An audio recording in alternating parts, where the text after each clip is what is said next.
Welcome to the Peachtree Morning Show by DCI. It's a wise way to start the day. Hope you enjoy. Hi, welcome to the Peachtree Morning Show, and welcome back. I hope you're having a good breakfast, better than me.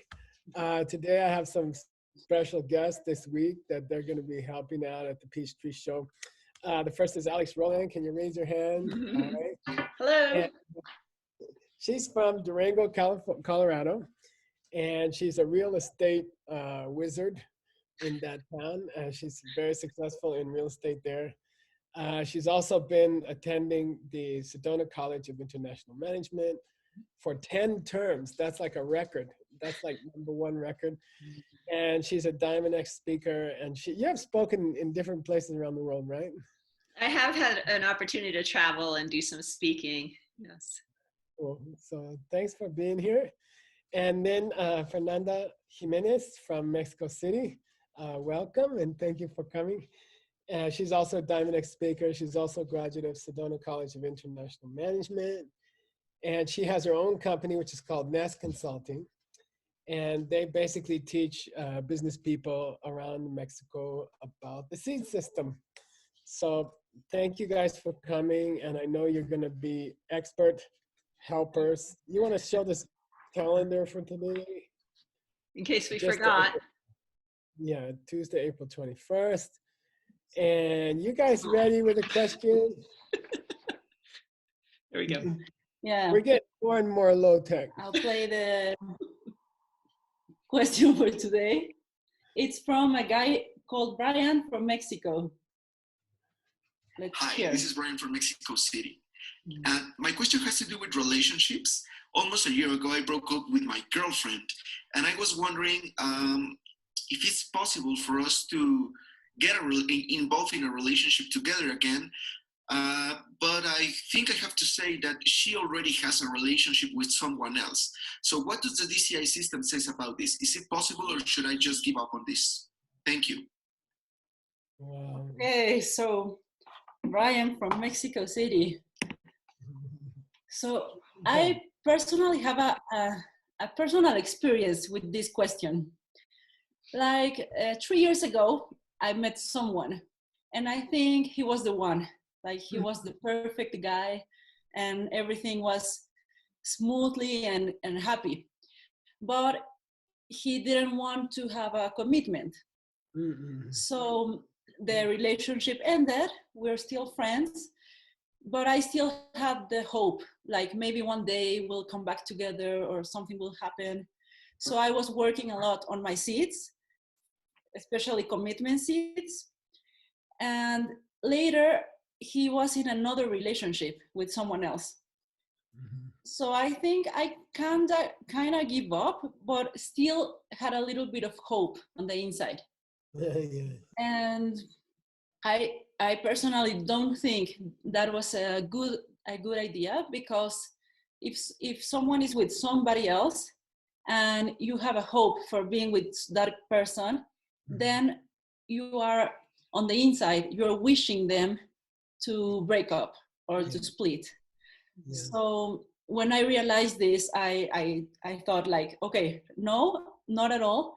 I need to let go and focus on the seeds. Especially I was focusing on commitment. I started going to the nursing home, visiting my mom, my aunt who is lonely, and I just focus on the seed and let go of this person, like totally let go and just focus on the seeds and do the right thing. And now I met a boy, which is a lot more sweet, a lot more kind, a lot more compassionate. Like, so I believe that I needed to let go of the result and just focus on planting the seed, and the result will come. Cool. So what do you guys think? It's a nice story. Alex, what do you think? I agree with you, Fer, that planting the seeds and not trying to guess what is going to happen. I was looking at the DCI level 4 and some of the suggestions that were in there. And especially the seeds you could change the seeds for things that didn't go well in the relationship. There's the life tool about ordering your new car. So I was thinking, if a relationship goes badly, maybe it was commitment or the person was unkind or something, you could pick those specific seeds and you could use the relationship that didn't go well to plant the kind of relationship that you really want, where there was a lot of caring and commitment and love and support in the relationship. And then I think it doesn't matter so much the specific person, but people have asked me this before, and I was a little unsure, because sometimes people are very sure that there's a specific person that's right for them. So I don't know. I'm curious what Geshe Michael has to say about that.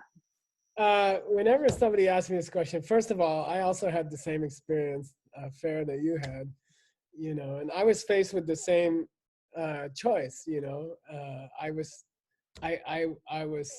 thinking, I thought it would be a really bad seed to hope that someone else breaks up, right?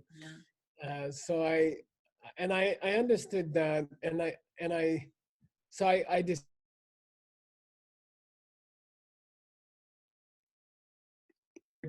tried to encourage them to be faithful to each other and stay in their relationship.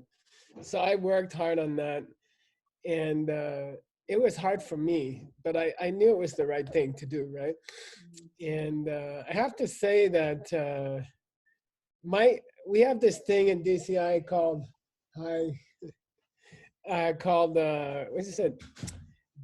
what is it? Don't try to guess, right? Yeah, don't try to guess. Don't try to guess what's going to happen. And I think if you really, it's just very simple.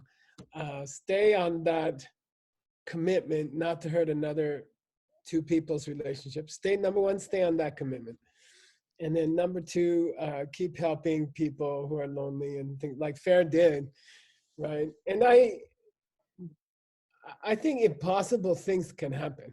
And that's all I wanted to say. Once you plant the seeds, as far as the seeds go, they are tiny, tiny energies in your mind. You can fit 1 million of them on the tip of a pin. And if you think about it, it's the same size of a seed to create a better partner as it is to create the first one you wanted. You see what I mean? The size of the seed is the same. It's not a different, they're not the different size. They're all the same size. So to make a miracle happen and to make not a miracle happen takes the same size of seed. You see? Everything's a miracle. You know, equal. Everything's equal. If things come from seeds, then something impossible is not more impossible than something which is possible. So it takes the same amount of effort, you're saying? Planting the seed, doing coffee meditation? Yeah, the seed is exactly the same size. It's not bigger. Miracle seeds are not bigger than seeds for normal life, right? Mm-hmm. So anyway, my beekeeper boss came back. Yeah. So I think like that. I think definitely we have to avoid, as Vera said, it's kind of easy to avoid disturbing someone else's relationship, but it's much harder to avoid thinking about it or wishing about it. So yeah, I think you said it very well. I think you did that very well. Did you say, Geshe Michael, that we could actually try to help keep them together? The internet cut out for just a second, and I think you might have said that, you know, you try to give them opportunities? Well, just try to support them and make sure they are, try to make them successful. Wow. And that's harder than not getting involved with the person you wanted to be involved with. It's harder. Takes much more courage to help them have a good relationship, you know. But that's actually what I ended up doing. And for me, it worked out. Right, V? Here's the proof. Oh. This is my, yeah, that's the proof. She's in her bee. We got some bees last night. Our hive needed new bees. And she's in her bee costume. And she was This is Fair from Mexico City, and you know Alex. I got Alex's phone Hi, number for you. V. Nice to see you.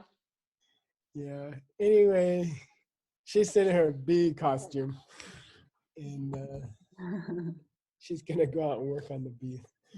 So yeah, that's what I think. That's what I think. And I think something else, if the relationship didn't work out, there Yeah. was something missing. There was a seed missing, like maybe the commitment or maybe something else. So it gives you a chance, an opportunity to fix your own seeds. I think that's the good part. That we can take the past relationship that didn't work out and figure out what wasn't working out and now focus on planting those seeds. Yeah, cool. I get a lot of people come to me and say, okay, I tried that and I tried to plant the seeds, but I didn't get anybody. I've been going in nursing home for 3 years and nothing's happening. I'm not getting a partner. What do you guys tell people like that? I think that they might not be doing coffee meditation, that they're not really reliving the event at night before they go to bed, imagining the happy look on the person's face when they're visiting, and also really paying attention to the person while they're there. You know, are they really making it about helping that other person be happy rather than thinking about themselves while they're visiting? So, but coffee meditation is the biggest thing, to be happy every night before you go to sleep and think about the good seeds you planted during the day and how what you're doing now is changing your future. You're planting that relationship that you want coming in the future. What you do. Yeah. What do you think, Fair? What do you tell people? For me, I think coffee meditation is really important. And in my case, I was planting the partnership for 2 years. So I was one of those who were like, but I've been doing this for 2 years and it's not happening. And other seeds are really fast. Like I can see my business and my money seeds very fast. And this one, it was so slow. But I realized that deep inside my mind, I was not letting go of the past relationship. And I think that's why it took me so long. Because when I realized that I was not letting go yet, I focused on that, like, okay, I'm going to let go. I'm going to help someone else to let go of the past relationship. So I helped a friend. And then it was like so fast, like in 3 months, I met the boy, and 3 months later we are going out, and so it was like super fast. But when I cleaned the bad seed, when I cleaned and let go of the past relationship. I've been telling people that I think you could take a double dose of the coffee meditation. You know, there's no reason why you can't do it. I tell people to do it at breakfast because breakfast is a quiet time. Sometimes that's the only quiet time many of us get during the day if there's no virus. So we, you know, I don't know. Alex is very busy in the real estate business. And I think maybe for you too, I think breakfast is one of the only quiet times of the day. And I like to be happy right while I'm doing it too. I make sure to, you know, get that feeling of happiness while I'm doing a 4-step plan. So at least I do it then and then at night, but breakfast would be great too. Yeah, cool. People ask, they say, oh, I must have a negative seed. I must have some bad seeds that are opening before the new good seeds open, you know? And I thought about that a lot. And I like to tell people when I was in the diamond business, so I used to go home, everybody else used to work late. And I used to go home exactly at 5 o'clock because I have to study my Geshe studies. And so I used to go home at 5. And then the owner of the company used to yell at me and say, I'm going to fire you, and threaten me and try to cut my salary. And then I would just say, okay, you know, go ahead, fire me. You know, I have to do this other thing, you know. Then one day he called me into his office and he said, Mike, you know, you are the best employee out of 800 people here. You know, you're the best one. Mhm. And when you're not here, we can't do anything right. You know, the place collapses when you go home at 5 o'clock. And we're late on all the orders and nothing goes right, and everything costs more money. And, you know, could you just, you know, we need you. We really need you, you know. And then I'm like, okay, I'll stay till 1 o'clock in the morning. You know, I'm here for you. I'll protect everyone, you know. And why am I saying that is lately in my life, I'm thinking we all work better with positive reinforcement. So yeah, maybe you did collect some bad seeds. Maybe you didn't help other people to get their relationship success. But I would rather, for me, a positive approach is always works better, you know. So instead of going to my room and trying to do 4 powers on some seed I don't remember, I think you get the same result. It's almost like a 4 powers if you go out and help someone else find a relationship or something like that. That's my new idea. Yeah. Yeah. When the dinger tried to go off, it was a little bit sad sounding. So I think we're fair. We're going to talk about a couple practical ideas and then show the video for tomorrow, right? Yeah, Okay. What do you have a practical idea that you want to give? It could be work on the seeds that you need to fix, like could be the commitment seed, or plan to visit a lonely person. That could be the first one. You got one, Alex? I was thinking during the time of the virus, there's a lot of people who are feeling lonely.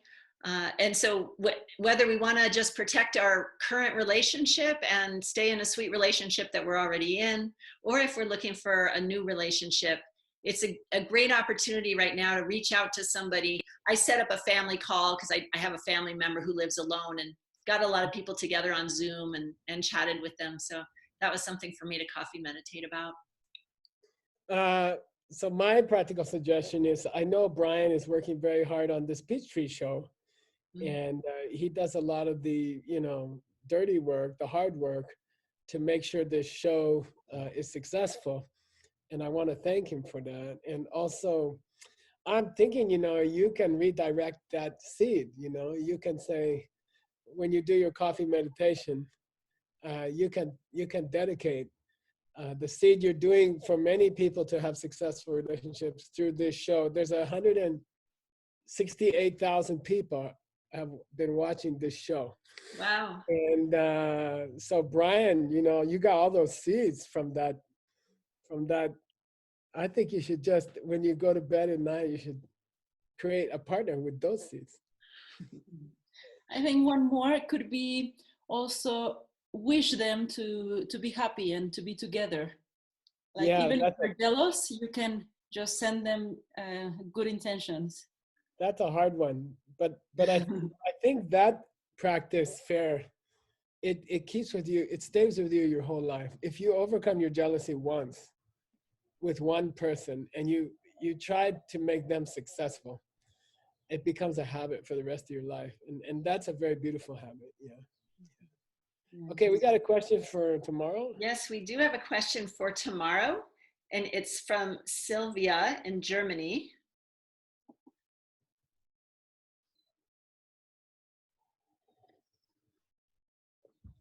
Question regarding the 2 husbands in the kitchen. So my question is, if I witness my husband yelling at the kids, what should I do? Because I, as a mother, want to defend my children. And I really don't want to ignore that. So what should I do? I believe there's an alternative solution for that. Thanks a lot. So that's the question for tomorrow. Cool. Okay. So if you want to know the answer, watch tomorrow's show to know what to do if your husband is yelling at your kids and you want to protect them, but also you don't want to yell at your husband, right? Yeah. And we have two of our main assistant professors from Singapore will be giving the answer to that question tomorrow. Jean and Kelly. Okay. Guys, thank you guys. It was nice to have you on the show. Thank you for having us. Yeah. I hope you all have a great day out there. You too. Bye.